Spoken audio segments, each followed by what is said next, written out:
Hi hello नमस्कार मंडळी. स्नेहलता संदीप या चॅनलमध्ये मी स्नेहलता तुमचं सगळ्यांचं अगदी मनापासून स्वागत करत आहे. तर बघू शकताय उंबरठ्यावरती मस्त असं हळदीचं लेपन झालेलं आहे. म्हणजेच आज काहीतरी विशेष आहे हे तुमच्या लक्षात आलंच असेल. तर मैत्रिणींनो, प्रत्येक विशेष दिवशी, प्रत्येक सणाला, प्रत्येक वाराला माझ्याकडे हे हळदीचं लेपन हे परमनंट आहे. आता माझ्यासाठी असं झालं आहे ना, हळदीचं लेपन करणं हे शास्त्र असतं असं झालं आहे माझं. तुमच्याकडेच काहीच असंच असेल तर नक्की कमेंट करून सांगा. त्यानंतर मुख्य दरवाजावरती हळदीने कुंकवाने स्वस्तिक काढून 5 रेषा ओढणं हेही सकारात्मकतेचं प्रतीक मानलं जातं. हे जर तुमच्या दारावर असेल तर तुमच्या घरात कोणतीही निगेटिव्हिटी येणार नाही. उंबरठ्यावरती हळदीचं लेपण असेल तर कोणतीही निगेटिव्हिटी प्रवेश करणार नाही. त्यानंतर हे सगळं कशासाठी? तर मैत्रिणींनो, आजच्या रांगोळीवरनं तर तुमच्या लक्षात येईल की हे सगळं मी कशासाठी केलेलं होतं. तर मैत्रिणींनो, छान सिंपल सोबर अशी मी महाशिवरात्रीची रांगोळी काढून घेतलेली आहे, बघू शकताय. आणि रांगोळी कशी आली आहे हे मला सांगा. मस्त छोटं शिवलिंग काढलं आहे, त्रिशूल, चंद्र, प्राजक्ताची फुलं, बेलपान आणि शिवरात्र लिहून घेतलं आणि प्राजक्ताच्या फुलांचं हार केला आहे. आणि दरवाजात सुद्धा सुंदर प्राजक्ताची फुलं आणि पानं काढलेली आहेत. आणि उंबरठ्यावरती हळदीचं लेपण. तर मैत्रिणींनो, महाशिवरात्रीची सुरुवात कशी झाली आहे मला हे कमेंट करून नक्कीच सांगा. व्हिडिओ आवडला असेल तर लाईक, शेअर आणि चॅनलवर नवीन असाल तर सबस्क्राईब नक्की करा. त्यानंतर आम्ही मंदिरात गेलो. मंदिरात सुद्धा छान असा जलाभिषेक, दुधाभिषेक करण्याचा मान मिळाला. कारण तिथे असलेला सगळं बेलपान, फुलं वगैरे काढली, छान मस्त सगळं धुतलं, स्वच्छ केलं. त्यानंतर परत आरती केली. या सगळ्या गोष्टींचा मान महादेव आम्हाला प्रत्येक वर्षी मिळवून देत असतो. त्याबद्दल खरंच खूप थँक्यू. आणि मी तर म्हणते, रोज मी महादेवाचं नाव अगदी मनापासून घेत असते. शिवम शिवम शिवम शिवम. मी माझ्या मुलाला जेवढ्या वेळा आवाज देते तेवढ्या वेळा मी महादेवाचं नामस्मरण करते असं मी समजते. त्यांनाच लक्षात ठेवून मी माझ्या मुलाचं नाव शिवम ठेवलं होतं. शिवरात्र पुढे 2 दिवस होती आणि त्याआधीच शिवमचा जन्म झालेला होता. माझी इच्छा होती शिवरात्रीच्या दिवशी व्हावी, पण असू देत, त्या महिन्यात का होईना जन्म झाला शिवमचा. या गोष्टीचा मला खूप आनंद आहे. त्यानंतर त्या दिवशी सासूबाईंनी खूप सुंदर अशी देवपूजा करून घेतली होती. आमच्या घरची देवपूजा ही माझ्या सासूबाईच करतात आणि त्या अतिशय सुंदर आणि मस्त अशी करतात. कशी वाटते देवपूजा हे सुद्धा मला कमेंट करून नक्कीच सांगा. रोज मी बऱ्याच गोष्टी तुमच्यासोबत शेअर करत असते, त्यापैकी तुम्हाला कोणती गोष्ट आवडते हे मला तुम्ही कमेंट करून सांगायचं आहे.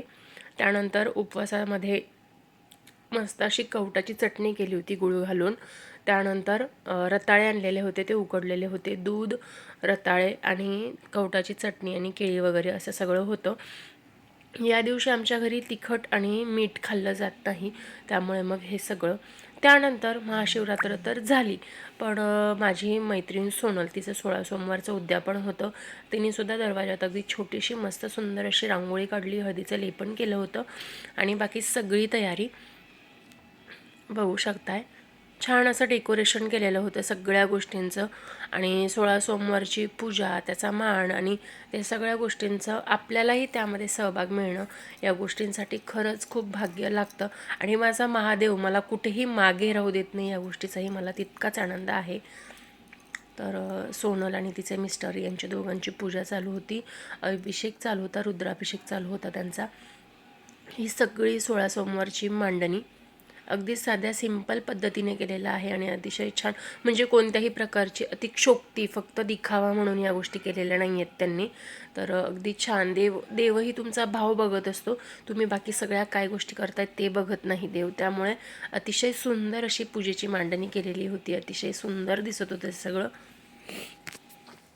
तर मैत्रिणींनो, माझ्या चॅनलवर जर तुम्ही सगळ्या नवीन असाल आणि पहिल्यांदाच हा व्हिडिओ बघत असाल तर चॅनलला लाईक करा, शेअर करा आणि आपल्या चॅनलवर नवीन असाल तर सबस्क्राईब करून ऑल नोटिफिकेशन प्रेस करा, म्हणजे माझे नवीन आलेले व्हिडिओ तुम्हाला बघायला मिळतील. तर बघू शकताय, 16 सोमवारचं उद्यापन होतं, त्यासाठी सगळ्यांना जेवण सांगितलेलं होतं. त्या जेवणाची आमची तयारी चालू होती. वाटण काढत होतो. वाटणामध्ये कांदा सगळ्यांना रडवत होता. त्यानंतर मग अजून बऱ्याच गोष्टी करायच्या होत्या. त्यासाठी मग म्हटलं थोडा छोटासा व्हिडिओ काढून घ्यावा आणि मग पुढच्या तयारीला सुरुवात करावी. संगीताताई रडून रडून बेजार झालेल्या आहेत कांद्यामुळे.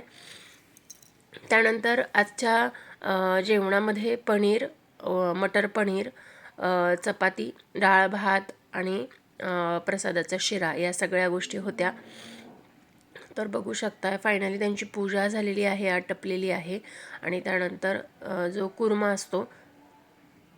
चुरमा असतो त्याची छान अशी शिवलिंगाची पिंड बनवलेली आहे. त्यालासुद्धा प्रसादामध्ये आपण तुळशीपत्र वाहतो. देवासमोर सुद्धा छान असं डेकोरेशन केलेलं होतं. खरंच खूप मस्त वाटत होतं. आणि छत्रपती शिवाजी महाराजांना सुद्धा हार वगैरे घातलेला होता. तर अशी झाली 16 सोमवारची पूजा. त्यानंतर येतं जोडपे जीव घालण्याचा कार्यक्रम. तर तिने सगळ्यात आधी आमची पाय धुवून त्यांची पूजा करून आम्हाला हळद कुंकू लावून गजरा वगैरे लावून छान मस्त सगळं करून घेतलं.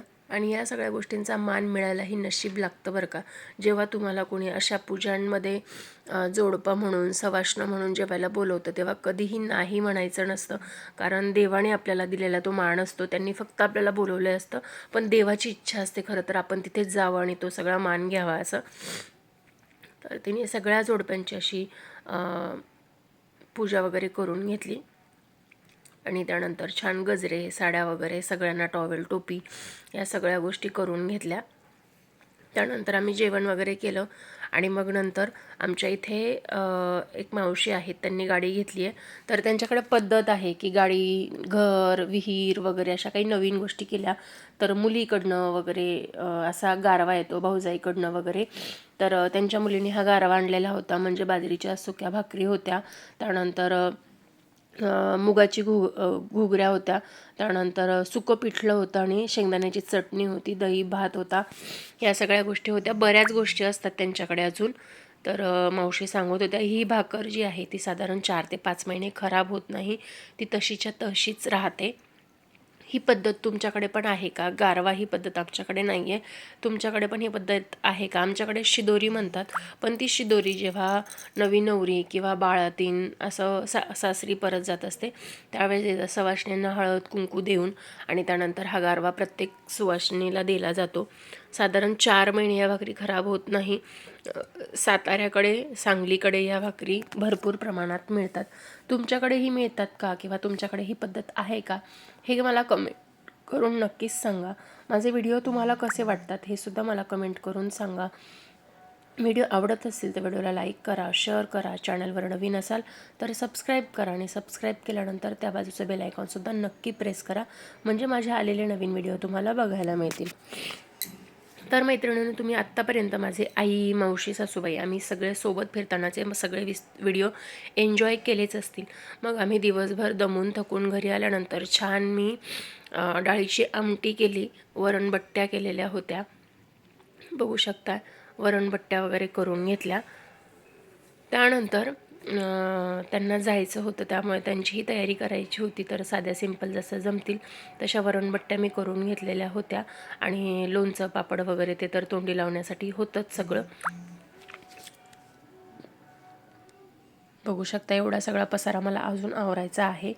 तर हा सगळा पसारा आवरून वगैरे झाल्यानंतर त्यांना रात्री 1:30च्या गाडीला सोडायचं होतं, त्यामुळे मस्तपैकी तिन्ही याईनी मस्त गप्पा मारत बसल्या होत्या. भरपूर वेळ त्यांनी गप्पा मारल्या, साधारण 2 तास. त्यानंतर मग शिवमचे बाबा आम्हाला सोडण्यासाठी, म्हणजे मम्मीला आणि मावशीला सोडवण्यासाठी आम्ही स्टॉपला चाललो होतो. रात्री बराच उशीर झालेला होता. त्यानंतर मग आम्ही इथे नाशिक बस स्टॉपला येऊन बसलो. माझं माहेर मुख्यतः नाशिकमधलं कळवण आहे, त्यामुळे इथून पुण्यातनं नाशिक म्हणजे पुणे ते कळवण डायरेक्ट रात्री 1:30 वाजता बस आहे. त्यामुळे कोणत्याही पद्धतीचं टेन्शन नसतं. मीही प्रवास करताना बऱ्याचदा त्याच बसने करत असते, म्हणजे डायरेक्ट आपण त्या जागेवर पोहोचतो. त्यानंतर बस आली, मम्मीने त्यांना बसवलं. खरं तर अवघड असा क्षण असतो, कारण मम्मी माझ्या घरी यायला खूप खूप वर्ष लागतात. 3-3, 4-4 वर्षानंतर ती येते. ती लास्ट टाईम पप्पा वारले त्यावेळेस आली होती, त्यानंतर दीपकच्या लग्नाला आलेले ते. घरच्या काही गोष्टींमुळे नाही परत येता येत. पण मैत्रिणींना आजचा माझा छोटासा व्हिडिओ तुम्हाला कसा वाटला हे मला कमेंट करून नक्कीच सांगा. व्हिडिओ आवडला असेल तर लाईक, शेअर, सबस्क्राईब नक्की करा. चला तर मग भेटूया नवीन व्हिडिओमध्ये नवीन काहीतरी घेऊन. तोपर्यंत स्वस्त राहा, मस्त राहा, स्वतःची काळजी घ्या, इतरांची काळजी घ्या आणि सगळ्यांकडे लक्ष द्या आणि स्वतःकडेही लक्ष द्या. चला तर मग भेटूया नवीन व्हिडिओमध्ये. तोपर्यंत श्री स्वामी समर्थ. जय जय स्वामी समर्थ. Bye bye.